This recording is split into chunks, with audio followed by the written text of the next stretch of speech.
can you define what an optimist is? Yeah, so an optimist is simply someone who has positive expectations of the future. Right. Because I think we mostly think about people that are happy all the time, or some of them might be always smiling, but it's more of like a mental thinking process of their future. That's kind of the difference. Yeah, and there is a relationship between optimism and happiness because if you're an optimist and you have positive expectations of the future, that tends to make you happy at the moment, right? Mm, So there is a correlation between the two, but it is not the same thing. got One it. is Got kind it. of can cause the other. But I mean, also it is true that happiness can cause optimism. So if I'm in a positive mood and I'm happy, that can then trigger more positive expectations of the future. Yeah, and you say here that about 80% of people are optimists. But some people would, I guess, argue they look at the media, they look at the news, and there's a lot of negative pessimism going around the economy, around people doubting that they should even have children because they don't want to bring people into the world of AI robots. So people have this pessimism, it seems, especially with the media and the news that are going around. So is there a difference between how, despite 80% of people being optimists, how people can perceive outside of things, outside of their own control, as more pessimistic versus maybe their own futures? Yeah, so we call this private optimism but public despair. So people tend to be quite optimistic about their own life and their own experiences. And even in the private domain, I mean, it's not that you're optimist about every part of your life all the time, right? I mean, it's just on average, people tend to be more optimistic than not.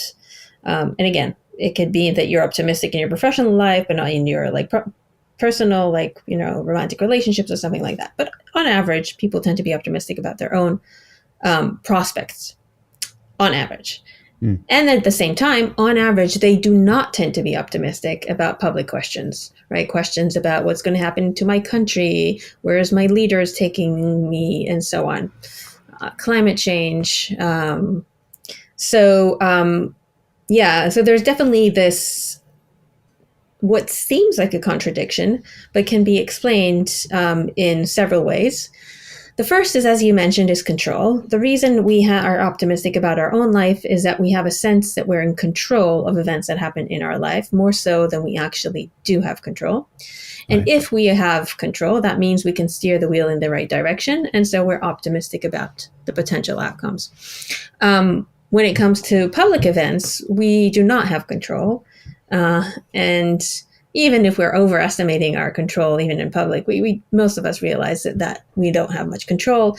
And that means that there's no reason for us to imagine that the outcome will be positive.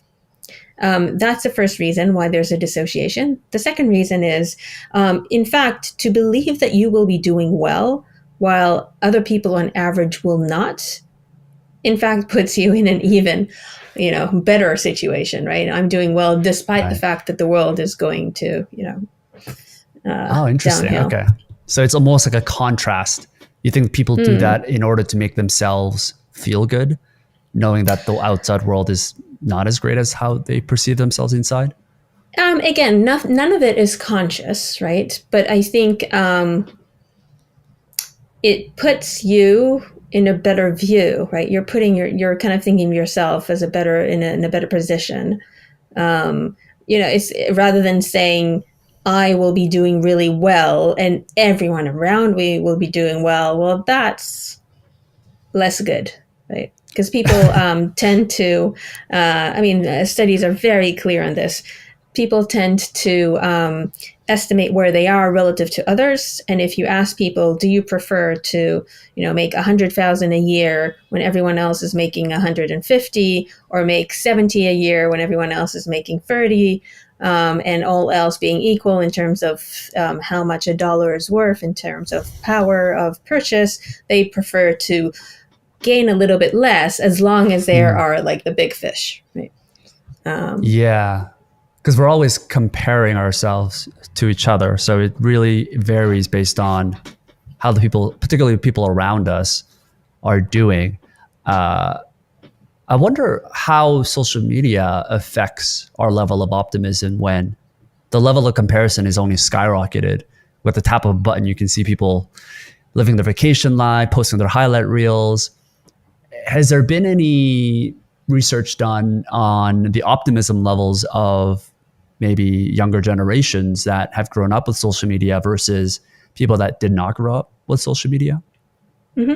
So I don't know about optimism per se, but the data shows that mental health is deteriorating, and How do you it measure has started. that? Oh, how do you measure mental health? Well, Yeah. there's a lot of questionnaires that looks at psychopathology symptoms. So there's a whole battery of questionnaires that you could give someone, and yeah, you can score their mental health on different dimensions. So you could look at things like depression and anxiety, but also like OCD, like everything. There's a questionnaire, and you can give that out. Huh. That would be, and some people do that. You could also do things like just more simple questions like mood, for example. Right? Just ask people Yeah. about their mood. So that's not as good, but it takes less time to get the data. You Is that can how they also, measure? Oh, sorry. yeah, go ahead. Is that how they measure like happiest countries in the world? I think like Finland or Sweden, Hmm. one of these countries ranks top 3 countries that are ranked happiest in the world like every single year. Is that similar data that they get? Because I always wonder like how they measure that. I mean, they Yeah, rarely yeah. see So the they, sun. I mean, it's kind of tough to claim that they're yeah, the it's happiest. It's hard to believe, honestly. hard to believe. For that, yeah, they usually use a single question. Normally, if I remember correctly, it's something like imagine life as a ladder. Like, the top is like the happiest you could be, the bottom is like the most miserable, like where you are on the ladder, and then you put yourself on the ladder. That's a very common one. So it's something Hmm. along those lines. Yeah, it's just usually a single question that they ask a whole lot of people. They try to do a good sample, right? A reflective sample of the population. Yeah. Yeah. Sorry, I interrupted you when you were talking, but How do they? Oh, you measure how do they measure mental health? Right. So yeah. yeah. So those are different ways to measure mental health. You can also look at things like diagnosis. That is a little bit problematic because if diagnosis is greater, like more people are diagnosed with mental health problems, it could be just that now we tend to diagnose people more, right? Hmm. Um, rather than actual people having more mental health. So yeah, so studies definitely show that mental health has been deteriorating. Um, Especially that's true in younger individuals, teenagers, early 20s. The when it began coincides with when social media began. There's other very, to me, convincing pieces that suggest that there is a tight link between social media and mental health. For example, there are studies where people were asked, uh, how much money would you take to not use social media for a certain amount of time, a few months? They say how much they want, and then they divide the people to two groups. One group, they pay them to go off social media, and the other group, um, I think they still pay them, but they don't go off social media. Anyway, they Hmm. try to control it as much as they can. And what they find is those people who go off social media for those few months feel better. They do better in every way that you measure it. They're happier. They're interacting more with others. In every way, they are doing better. So that's a causal manipulation, right? There's also other more correlational but still convincing evidence. So there are studies looking at okay, so what's interesting about, for example, Facebook, that when it started little by little. So first it went into like Harvard. The second one, I think, was Columbia. I don't remember, but it was slowly, right? Each university, slowly, slowly, until finally it actually was distributed to universities around the world. But you could look at each time point, and what's interesting is that universities usually gather mental health scores of their students every few months. Hmm. So you have the mental health scores of these students just before social media was introduced on campus and after. And Hmm. almost in every place, once social media is introduced, mental health goes down. right? And Wow. this happens like slowly throughout, I don't remember how long it was. Maybe it was a year, maybe 2 years, but you can see that. And again, that's a bit convincing evidence that social media has a direct effect in reducing mental health in at least young individuals. Yeah. Huh. And I That's think, as you said, fascinating. one of the reason is that how we assess our life is dependent a lot on how we see ourselves relative to others. And on social media, we are getting too much information about the lives of others, which we didn't have before that. Like, when I was a university student, there was no social media. I did not have to deal with this as a teenager or as a student. So you don't know, and you don't, like, it's not something that you think about, right? Definitely you don't think about daily. You don't compare yourself to others to such an extreme daily. And the problem is the information that you get, of course, is not accurate completely, Yeah. right? This is curated information.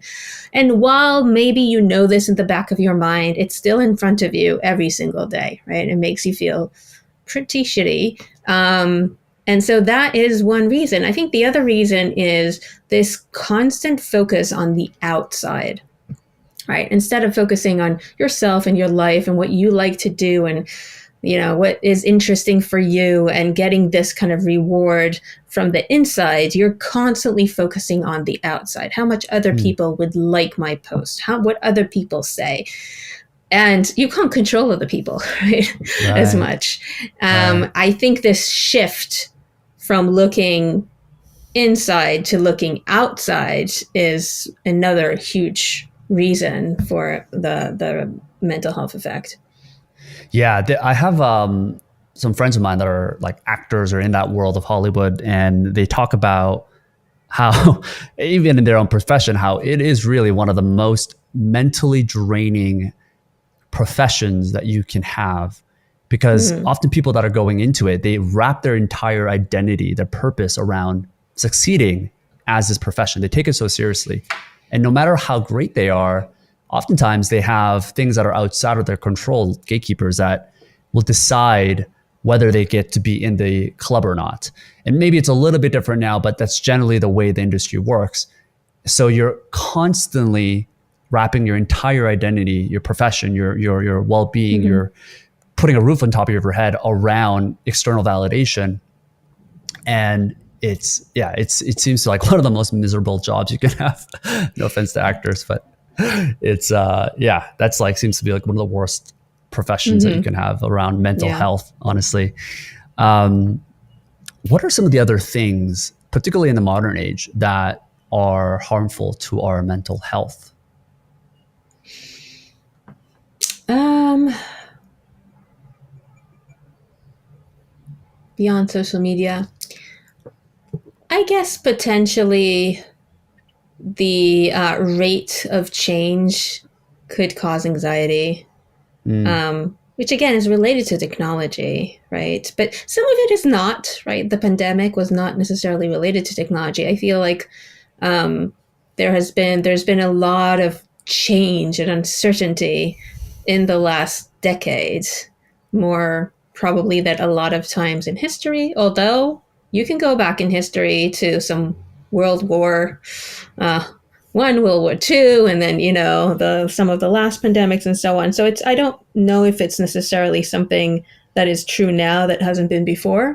mm. But of course, when you're living through it, it seems like it's pretty unusual. And we'll see with the AI, like what transpires. Yeah, it's an interesting insight that you pointed out, because people often use social media and the comparison of what other people's highlight reels compared to ours is what makes us feel negative and makes us feel bad. But when I always like studying history, and people that like studying history, because they can use comparison in a positive light, and you can see negative things that are happening in our society. But when you compare, just like you would with social media, to the past of people living in World War II, World War One, back in the plague days, it's a pretty good life that we live in, right? I mean, I think GDP is up by like 5 times in the last 100 years. It is pretty like you could also use comparison in that light as well, to be more of the optimistic side. I'd be curious to know for optimists. Seems like I think you mentioned in your TED talk that optimists tend to earn more, they can work longer hours, become better leaders. If the benefits of being optimists are so great, what are some of the downsides of being too much of an optimist? Mm-hmm. So I think the big one is that you're could be underestimating your risks, whether Mm, it's financial, professional, medical, right? And if you're underestimating your risk, again, it's not necessarily a bad thing because it means that like I'm going to go for it because I don't really realize, the risk out there. Like mm, entrepreneurs, for example, right? They tend to underestimate the risk. As a consequence, they go out and try. You have to try to succeed, obviously. But also, as a consequence of underestimating your risk, you might not take precautionary action. In the medical domain, it's quite straightforward.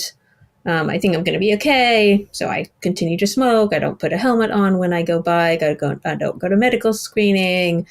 I eat unhealthily or whatever.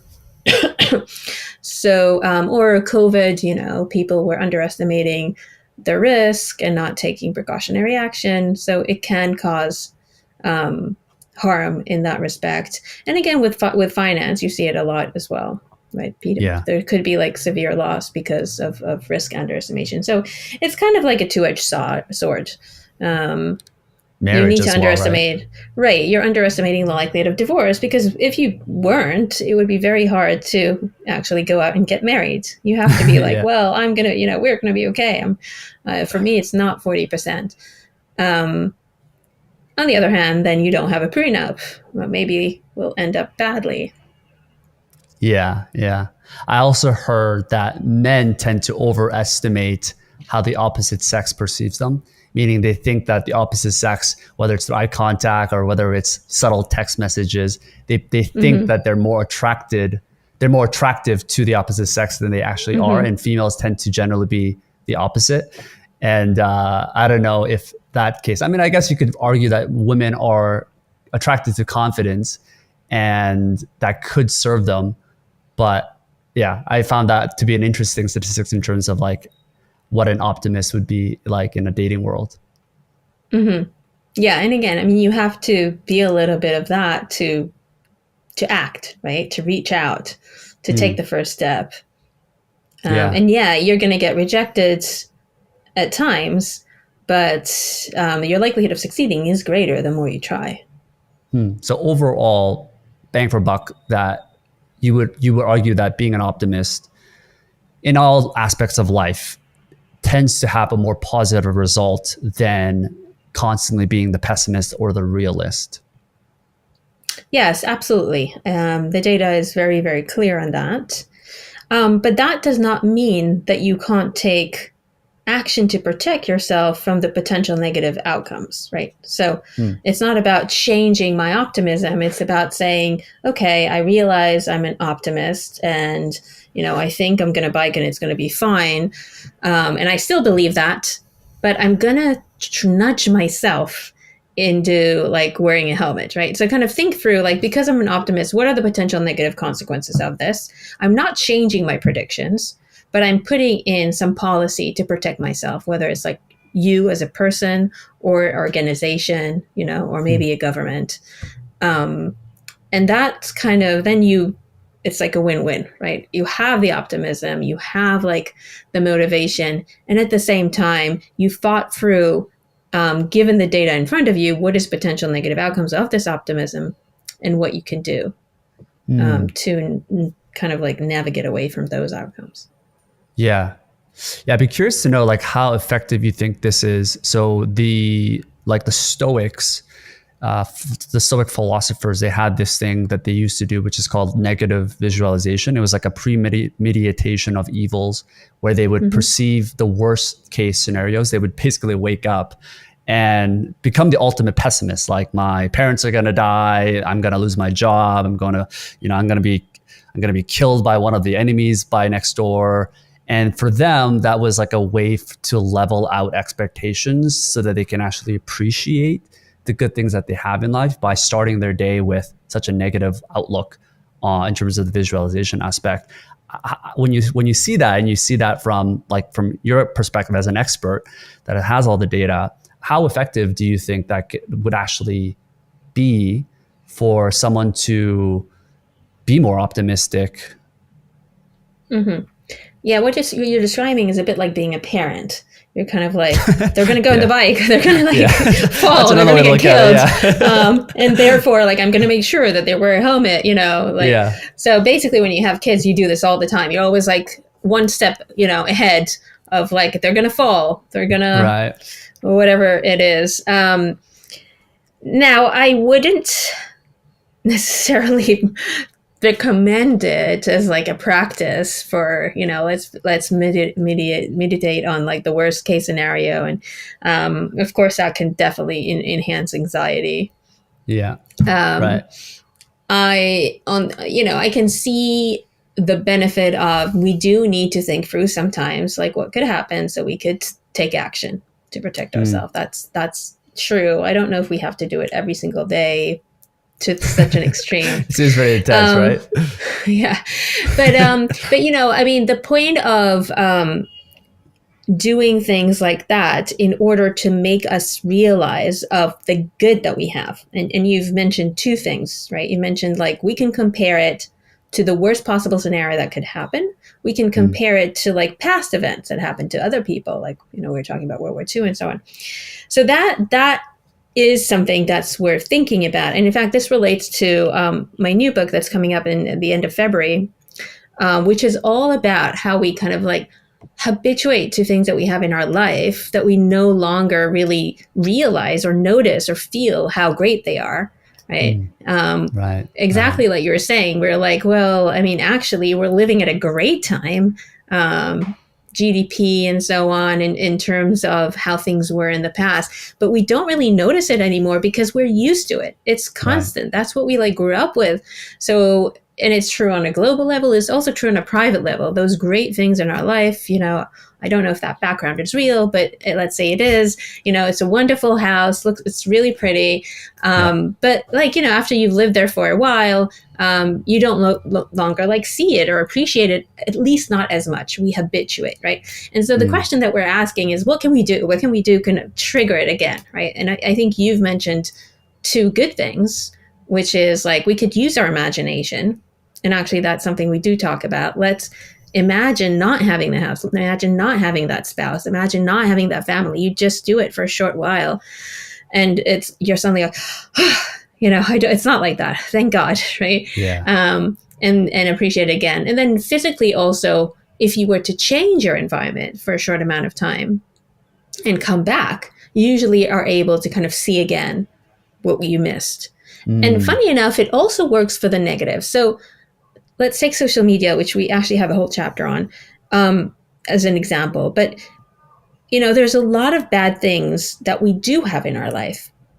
And we kind of know that they're not great. But again, we kind of got used to them. It's not that they don't induce negative emotions or stress like social media, right? Or other things. Like we could look at some kind of political things in our country or other things. But we get used to them, so we don't see them anymore. We don't feel them anymore. Now you can say, well, that's great. So it doesn't affect you as much. True, but because it doesn't affect you as much, you don't try to change it. Right? Mm. Right. Because you don't notice it, you don't try to change it. So the same as, just like as habituation works on the positive things, which stops you from like really appreciating it, it also works on the negative things. That's great. Especially, if there's like you broke up with someone, you feel really, really bad, and after a while you don't feel as bad. Great. But it also is true for those things that really we should change. But we don't, because we just kind of get used to them and we don't like feel it or see it anymore. I think like if you think about if someone just starts with social media, never experienced before, all the like, hatred and like the kind of really dreadful things that they would be like, whoa, what is that? But now we kind of look at it and it's like we don't even blink. Mm. You're saying despite it being negative for us, it's kind of in the background, but we don't even know how harmful it is for us. Yeah, it's kind of like background noise. Exactly. It's kind of like there's an AC, in the back, and you Yeah. kind of don't even notice it. You don't know that it's there. But once we shut it down, you're like, oof. That was really irritating, but I didn't really even notice how irritating it was because I got used to it and I wasn't like noticing it. But once you take it away, it feels much better. And is that have anything to do with, I might butcher this, is it called hedonic adaptation, where no matter how sad or happy we are, we always revert back to our median?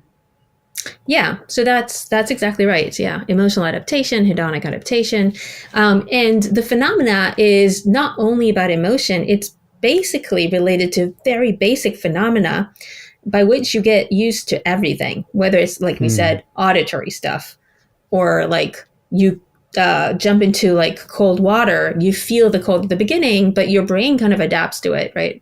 Or just things that are not even bad or good, like a perfume. Well, I guess perfume is good, but let's say it's just a smell. It's not good or bad. You put it on and it really like you perceive it. But if you're going to use it every day, at some point, takes a few weeks, you're not going to perceive it anymore at all. So it's the same mechanism. And the reason this mechanism is part of how our brain works is that what your brain needs to do is figure out what's new, right? This is what I need to like address. What's old, whether it's a smell or a sound or a visual thing or temperature or, bad people talking on social media or the wonderful house that I live in. It's old. I don't need to pay attention to that because I need to be prepared for like the lion is about to jump on me.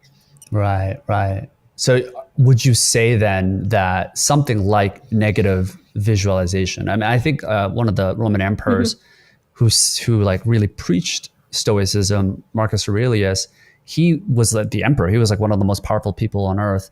And he would be sleeping on the floor or he would eat beans for a week. So it wasn't just negative visualization. He really went to extreme and he did negative, I don't know what you would call negative practice, I guess you would say, negative lifestyle to actually embed himself into this process so that he could appreciate what he has as an emperor, I guess, or his daily life.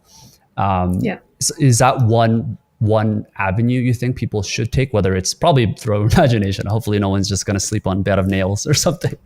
No, but actually, okay, yeah, you're exactly right. And we do have an example sort of like that, but not quite as bad. Not as extreme. Where like, I tell the story that I had COVID. I had to, in order to not infect my family back in the day, I had to go down and sleep in the basement. So I had to live in the basement for a few days. And first of all, it wasn't that bad because it was different. So it was a bit like an adventure. But most importantly, it was when I got back up to ground level, everything seemed so great again, right? I wasn't sleeping on a bed of nails, but it's kind of similar, right? If I was taking myself out of this context and putting myself in a context that's not as great, when I got back, things seemed better. And in fact, it happens even if you put yourself in a different situation that's not necessarily worse. So even if you're let's say where you're living is quite nice, and you have, you love your family and everything, you just go away for the weekend. You actually, even if the weekend was great, when you come back, you kind of see it again, right? And you appreciate it again. So it doesn't necessarily always have to be contrasting it with something worse. And actually, studies show that this is true also for like kind of less important things in life, like, for example, music. So apparently, if you hear a song and you really like the song, but you have breaks between the song, turns out that you like the song better. This is counterintuitive because you would feel like you would want to hear the whole song as a whole, right? But when you have people rate how enjoyable it was if they hear the whole thing as one, or they have breaks in between, they actually enjoy it more when there's breaks in between. And in fact, more interesting than that, it doesn't matter what they do during the break. So the break could just be quiet. The break could be something really annoying, like, some buzzer of like a vacuum cleaner or something, or it could be something nice like another song. But regardless, they enjoy it more. So there's other stuff like that. You can get a massage with breaks or without breaks. Normally, if there's a good event, you actually want to break it up to enjoy it more. Now, and the counter is true for negative events. If there's something bad that you have to experience, like you have to go to the dentist, you have to do like your taxes, you have to clean the house, you don't want to break it up. because if you break it up, Right. you're interrupting the habituation process. So you kind of, what we say, swallow the bed whole, but take the positive, eat it, chew it up in bits. Interesting. Yeah. So you're saying we should put an ad break in between this podcast so that people can appreciate how good this conversation is. Yeah, and you know what I I see do? what you're saying. Yeah. I usually, like, it's true. So I run, anytime there's an ad, I would just go forward, right? I click the Right. 10-second forward, 10-second forward. And so I don't hear the ad. But still, it's interesting. This still could actually increase my enjoyment. Even if I'm not listening to the ad. The fact it's like, it's a little bit annoying. I do like that. And like, okay. Now like, Yeah. we're back to the... There was I don't know if this is from mouse or from even maybe humans, where they did that experiment where they would give rewards, whether it's like a piece of cheese or food, but it wasn't constant. So every 2 minutes or so, they would give certain rewards, but then they would skip certain rewards. So they would skip a couple times and then they would give it the reward again. And they related that to people that have gambling issues and how they form these addictive behaviors, because sometimes they would get a win and then they would not get a win for 10 days or 10 times. And then they would get a win again. And that keeps them addictive versus winning on a consistent basis. So it's interesting that like rhythm, you can't always, I mean, it makes me feel good because sometimes maybe, you don't always win, right? You're going to have these down days, but it's a optimistic way to look at that, I guess. Yeah.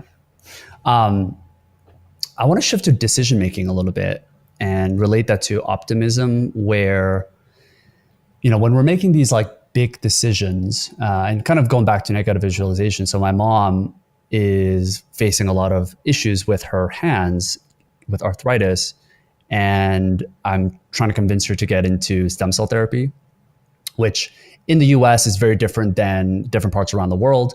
And obviously, for her not having heard that, it is kind of like a nerve-wracking thing because there is a hefty cost. There's no guarantee that it's going to succeed. And instead of looking at the bright side all the time, we kind of did the opposite effect of like, okay, what's the worst case scenario? Is like you tried something, there isn't any solutions in the US or Canada, but worst case, you lose, some money, which isn't life-changing money, but it is a significant amount. But that is the worst case scenario. It's very less invasive than surgery. Are there things like that, like frameworks that we should use? And do we make better decisions when we're more realistic versus constantly being optimistic?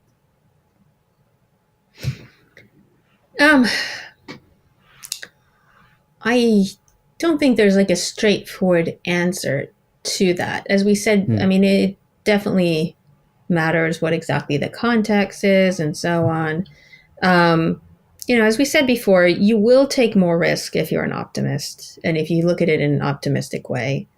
And that means that sometimes you will win, right? And sometimes you will fail. So, and most of the time it's like, it's uncertain. So it's, you don't know what the actual, it's hard to know like what the actual risk, like what is the probabilities of each of these Right. Options, like what they call ambiguity. We don't even know what the risk is on most of these things. So it's a little bit hard to say. It's, the way that usually people say how you make decisions is you multiply the gain by the probability of the gain, and you add the loss times the probability of the loss. And if that is a positive number, you should do it, right? So that's just like what is the utility? What is the value of an action? In your case, the action is stem cell therapy. So what is the gain? The gain is that she will not have this problem. And so she needs to think about like what is the value of that gain, right? I guess you can kind of like put it in dollars, I guess. Like, if she would have been cured, how much would that mean to her? Let's say you're like $1 million, multiply it by what is the probability that would happen? Maybe it's 20%. So you do 0 times 2. Now, the likelihood of the loss will be like nothing happens. What does it cost? The amount of therapy costs, maybe it's $100,000 multiplied by the likelihood that this will happen, 0.8.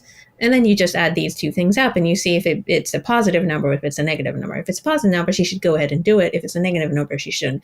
Of course, it could be something in between. You could be like, oh, and actually it's like this one is 10% and this one is like 50% because in the middle are all the other option, which is like, well, it helps me, but just a little bit. So I won't feel it in the morning, but I'll feel it in the evening, right? And so what is the value of that? What is the probability of that? And so you can go through all of those things. But of course, everything is like so subjective. Like, how do you put a number on all of these things? How do you know exactly the probabilities? But, in theory, that's the way that people should be making decisions.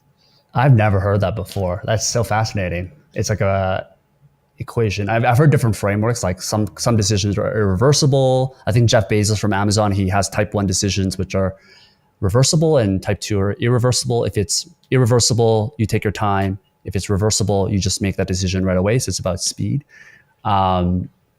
But that's fast. Is that how you make decisions with like where to live or like where to do your next book? And like, is that like frameworks that you use?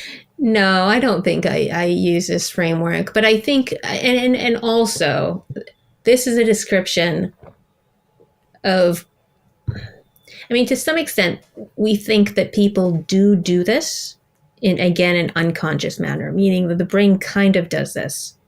But I think I do. I mean, in some cases, let's say in medical conditions, I'm super like risk averse.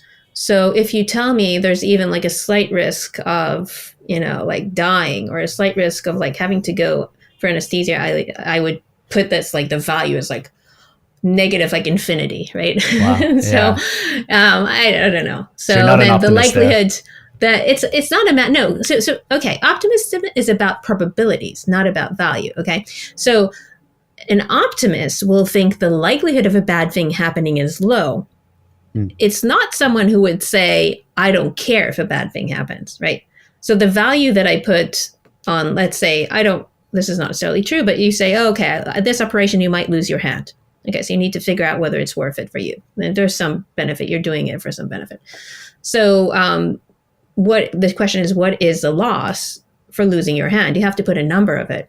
So you can put like, for me, it's minus 2 million. For you, it's minus 1 million. That does not mean which of us is an optimist. What determines is like, what is the probability you think you will lose your hand versus what probability I think I'll lose your hand. So it's not that optimists don't care about losses or care more about gains. It's just like, what do we expect will and will not happen? So it's that probability part of the equation that will change for the optimist, not the value. Speaking of losing things, when you're going into, let's say, motivating employees or talking to people, I mean, this is me thinking about how I can navigate the conversation with my mom, let's say for doing like a medical procedure like stem cell therapy. When you're talking about, motivating employees as well, or your partners, are there certain times when you should use rewards as a persuasion tactic versus punishment? And when do you use each? Or is rewards always better, or is punishment always better? Mm-hmm. Yeah, I don't think how this will work with your mom, but in other situations, no, probably not. My mom listens to this podcast, so let's not give away all the tactics here. Yeah. So the theory that I present in The Influential Mind, which is the latest book, is that rewards tend to be more powerful when what we want to do is get people to act. So if you're trying to get people to act, let's say your kids to tidy up the rooms, your employee to finish the project on time, rewards are usually, there's a reason for us to think that they are more impactful than punishments for two reasons. One is that the way that the brain is kind of evolved and set up is that to get the good things in life, we usually have to act. So I'm thirsty, I need to move, get the cup and drink, right? So there's an association in our brain between good stuff, rewards, and action, right? In contrast, for the bad things in life, negative things, whether it's poison or untrustworthy people or deep waters, we usually need to not do anything, right? Just not act. So if I know there's poison in this cup, I should just like not reach out, right? So there's an association between not acting and punishment. So that is kind of the natural. And of course, we can overcome it, right? I mean, we could act in order to avoid punishment or not act in order to get reward. But the natural pairing is reward action, punishment, no action. So what that means is that we tend to think that if you want people to do something, you can offer them a reward. But if you want them not to do something, for example, not to share classified information, what you might want to do is highlight the punishment. Right. And it has to kind of go together, right? Meaning you can't just punish people if you don't want to do something, but when they do something that you want them to do, you can't not reward them, because then they won't feel the dopamine of the reward. So for example, like if an employee is always late, you can prevent them from being late by punishing them in some way.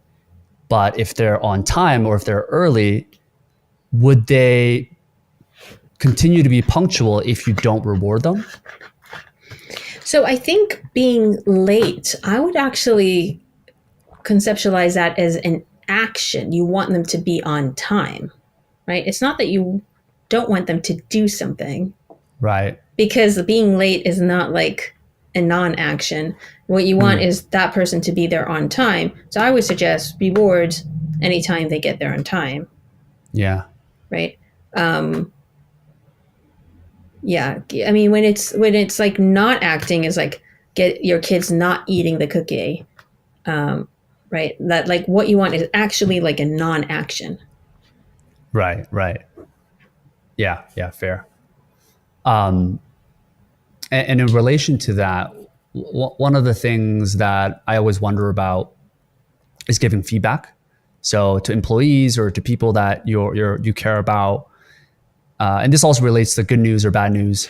Are there certain orders that we should present certain things in order to have it be the most impactful or to have it really register in someone's memory?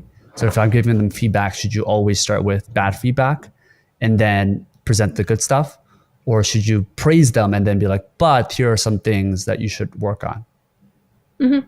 Yeah, I don't, for me, it's not so much about the order, but it's about the framing. So what you want to do is when you give feedback, even if it is about something that someone did wrong, it's all about what do you have to do to get it right? Right. So instead of saying, you really like this essay is really doesn't work or like, this client is really unhappy. It's more about, okay, here is what you can do with this essay to make it better, right? So there's this problem, which is it's too long, then you want to make it too concise, more concise, right? So what do we need to do to get to the goal rather than focusing even on what you'd want to avoid to not do the bad, to not get to the bad outcome. So it's not about, to me, so much, and definitely praise the good stuff as well. But when it comes to like the negatives, it's more about just making sure that you frame it in a way that you're highlighting what someone needs to do in the future to get to the goal, rather than just focusing on the negative elements and how that negative action led to like this bad outcome. Yeah. Yeah. And I think you talk about like the IKEA effect around this as well, where there's just certain ideas or actions when you give people ownership of that, they're more likely to follow through with it. Could the same be said? Well, can you actually explain that actually first? And can you explain how that could relate to persuasion and helping people to take actions on things that you want them to do? Yeah, so people are more motivated when they choose the course of action themselves. So let's say you have an employee, they have like 2 projects that they could work on. If you tell them what to do, they will be less motivated than if they choose it themselves, even if they choose the same thing that you were about to give them anyway, right? So when someone makes a choice, they tend to appreciate it more, partially because they quickly reevaluate the options after they made a choice to convince themselves that they did the correct choice. right? So if you're like, should I go to London for this project, or should I like go to New York for this other project? And they're both good and they're great. You don't know what to choose. And you say, okay, fine, I'm going to choose New York. What people do, they rationalize, oh, why New York is good. And they say, okay, London is gray and rainy. I'm not going to be happy there. The project in New York is like more exciting. So now they appreciate it more because they went through this rationalization approach, which they don't usually do if someone else makes a choice for them, because they don't need to rationalize a choice because it was someone else's choice altogether. So people, and that's true for whether it is choosing something, but it's also true for whether you make something. So if you made something, you made it yourself, you tend to appreciate it more versus the exact same thing that someone gave to you. That actually we tend to think is because if you do something yourself, you actually you've learned something, you have a blueprint. So it actually makes sense, right? As you say, the IKEA effect, like the IKEA effect is like you buy something at IKEA, you make it yourself, you value it more than if like you just got the same thing made. Even if it's worse quality, right? Even if you just completely messed up, then you're not handyman like me. And there's many reasons for this. It's like, well, you put in the effort, so now it's worth more because it's not only like the pieces of wood, but it's like your time, your effort. It's also more related to you, right? So you like people, things that are related to the self are valued more. So now this IKEA thing, it has memories, right? It's related to me. But also I've learned something from it, right? For sure. So now there's a value not only in the object, but also in the experience. Yeah, this reminds me of, because obviously I was born in Korea and I grew up there for a while. And I came to Canada and people talk about how there's such a unique business model to Korean barbecue. I don't know if you have Korean barbecue, if there's a lot of Korean food in Boston there. I'm sure there is, but I don't think I've went to Korean barbecue. I highly recommend. Well, it's the unique thing about it is that all they're doing is they're giving you marinated meat and you put fire in front of you. It's just a grill. And you're generally with 10 people. And you're basically cooking your own food and then tipping to cook your own food, basically. It's like a genius IKEA kind of business model, similar to like frozen yogurt. People never complain about how much it is because they're the ones that took that ownership of choosing how much frozen yogurt they want. So I think things like that are fascinating, particularly like in the world of business.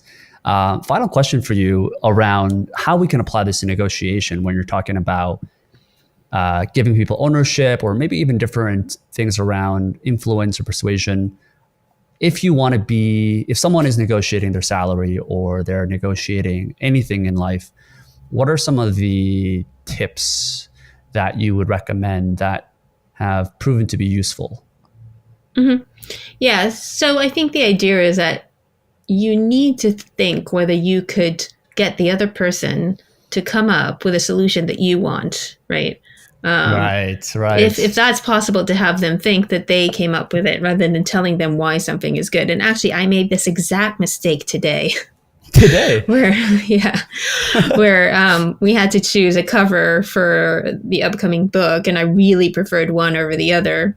Yeah. And instead of, and there are different stakeholders in this decision, and I just gave like, I like this because like A, B, C, D, E, and I don't like that one because A, B, C, D, E, and that just went in the wrong direction. So what happened was the other person was like, I now am going to like, she doesn't like this other option.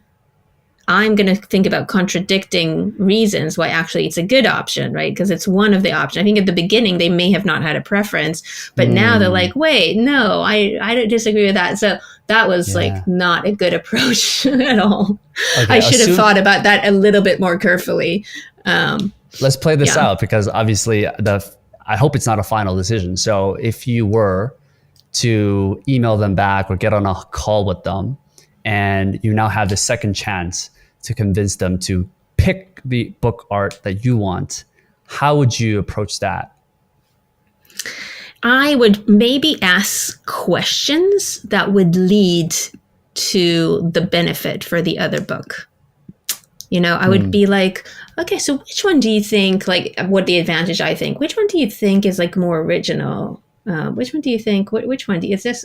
Like ask the Mm, questions where they can come up with the answers, but I'm asking specific questions, right? right. But that would most Um, likely lead them to say yes. Like if the book other one is green, you could be like, what's like a more organic looking cover yeah, photo? yeah. I wonder what do you think? What's more organic, or yeah. So I Right. think asking questions, what the answer is, Mm, maybe a good way to go rather than saying, I think this one is like not unique. I think that one's not boring. I think that one is like more, be like, yeah, I think that's one way to do it. yeah. It's easier to do in person. I think email may be a bit trickier, Why is it easier in but you person? could What would you? potentially. Well, it's just more like back and forth, right? Right. Right. Email is. I mean, you can't just have one question. I don't know. I guess Yeah. you can come up with like a bunch of questions. I want, and also, so I think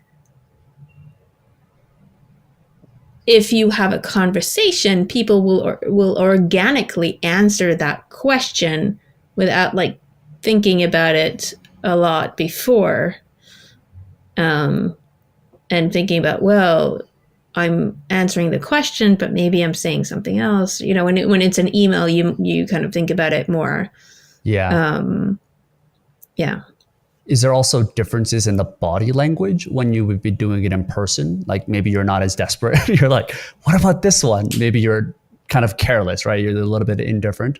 Is there other things that you would do in a nonverbal manner that would persuade them to pick that one that you're thinking about? Um, hmm, I'm not sure that I can think of something. Or it's more just that you think they would just respond more Yeah, intuitively what rather you than, want to do is like just cause the other person to come up with the reasons that you've already thought, right? right, Right. So it doesn't come from you; it comes organically from them. right. Because if you're already giving them the solution, if they are unsure or if they have another opinion or if they gave you two options meaning they thought these two are good and now you're like telling them I don't like that one, they Hmm. then try to like defend that one, which then causes them to think that that's actually the better option. Right, right. um, Well, I hope they don't listen to this episode no, before I you have mean, the conversation, just for your sake. I don't think we're having another conversation. No. Okay. You think that um, was it?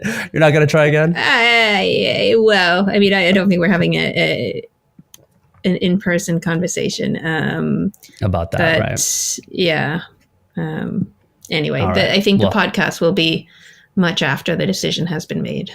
So all right. Well, can you talk about the book? What's coming up? I don't know when it's coming. You said February, right? yeah, Mm-hmm. yeah. The end of February. I think it's February 24. I want to say it's co-written with Cass Sunstein, Nice. who is one of the co-authors of Nudge and Noise, and it's called "Look Again: The Power of Noticing What Was Always There." And I think we talked about it a little bit before. It's all about like how we get used to things that are just there in front of us, whether it's really, really good or really, really bad, and we don't notice it Mm, anymore. So it doesn't bring us as much joy, but also it doesn't bring us as much pain, which is a good thing. But it also means that we don't try to change it, whether it's in our personal life, but also whether it's global things like climate change or things like going on in social media, discrimination, but also kind of looking more at creativity and innovation. It's sometimes so hard to see what is there that needs to be different, because it's mm, just there all the time. yeah. So it doesn't even like trigger. And so there are some interesting studies on how you can change that, how you can see things that you haven't seen before. I mean, literally, but also kind of how you can think about them when you didn't think about things like that before. Yeah. Um, so things, it could be some of the things that we've talked about, imagining different scenarios, but also just changing your context. Mm, We talked about going to the basement, but also things like turns out just changing like your physical environment and just like changing how your body and changing things like that actually can then also change your mental state and the kind of things that you notice. mm, Um, yeah. Like the body mind connection. Interesting. And Yeah. then choices, we talked about things like how you want to break the good things into bits, right? But not the Yeah. bad things. Right, right. Yeah, it's kind of going back to your original books, like The Optimism Bias and The Science of Optimism. And it's kind of commingling with your more recent book, the Influential Mind, which all three I highly recommend that people check out. We'll have that link below. But yeah, I'm excited for this one to come out. I'm sure we'll Thanks. promote it as well when it comes out. Is there going to be a pre-order session as well before that? Yes, Okay. it is not on yet, but maybe I don't know. I think once a cover is decided, it might be already on Okay. Amazon. Well, it seems it's already decided, so We'll hopefully see. soon. Yeah, Yeah. you should just go ahead and see what you think if it's a more interesting or less interesting one. All right. Well, I'll give you my Once honest it's over. opinion when I see it. Yeah. So, well, thanks so much for coming on. I really appreciate it, Ali. I want people to obviously check out the books that you've written. Where else can people find you online, social media, anything else you want to point them to? Yeah, I mean, a lot of the talks are online. So if you just Google my name, you could see the two TED Talks, but other talks Yeah. as well. And then my lab, which is called the Affective Brain Lab. So affective with A, as in affect, emotion. So we have a website, the Affective Brain Lab, and it has a lot of academic papers and things like that. So if people are interested in that, but also it has a lot of the talks and like news media pieces, as well as just like popular essays in like popular press Mm. about the work. So should be there something for everyone, I guess. Yeah, yeah, no, for sure. The TED Talks, I think, viewed like more than 50 million times. I got to be honest, I was a little bit like intimidated talking because your Wikipedia is just one of the top female scientists in our country, listed as one of the top 15 female Israeli-born scientists alive. And it's always like, interesting for me to have these conversations because I feel like almost like a monkey talking to smart people like yourself. So I'm Oh, glad you were able to bring it down to earth for people like myself, and hopefully people oh no, no, no. This got was something out of definitely it. a equal conversation for sure. Thank you. And Well, Tal, and good luck to your mom.